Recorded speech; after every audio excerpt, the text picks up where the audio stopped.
Attorneys are calling for Rankin County Sheriff Brian Bailey to resign. This all comes one day after he addressed the alleged abuse of two men in Braxton, announcing that all the deputies involved were fired.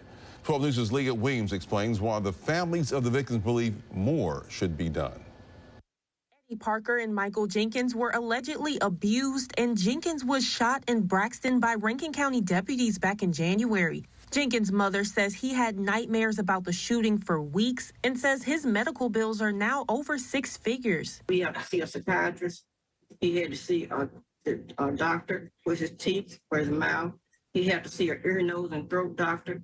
And he had to see a speech doctor. 5 months after the incident, Rankin County Sheriff Brian Bailey fired all of the deputies involved, but would not name them. Why did he decline to name who he fired?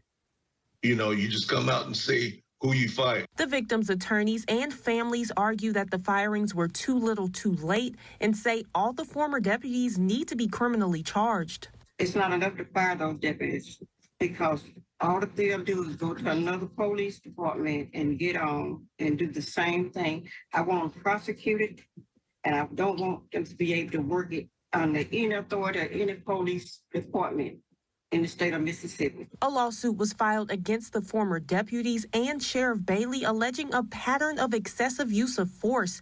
The lawsuit includes Jenkins and Parker's case, along with a 2021 case where Damian Cameron died in Rankin County custody. According to the lawsuit, the former deputy accused of shooting Jenkins was also involved in Cameron's death. Had he got rid of them when they killed my son, it wouldn't have never happened to Michael. Sheriff Bailey also hired a full-time compliance officer to monitor the department, but attorneys want the sheriff to resign since the incidents happened under his leadership. Brian Bailey's failure to train them, failure to supervise them, failure to hold his deputies accountable are the proximate cause of the injuries and the damages sustained by Michael Jenkins, Eddie Parker, and Damian Cameron. Attorneys say they have received more complaints about excessive use of force by Rankin County deputies and say they're reviewing those potential cases.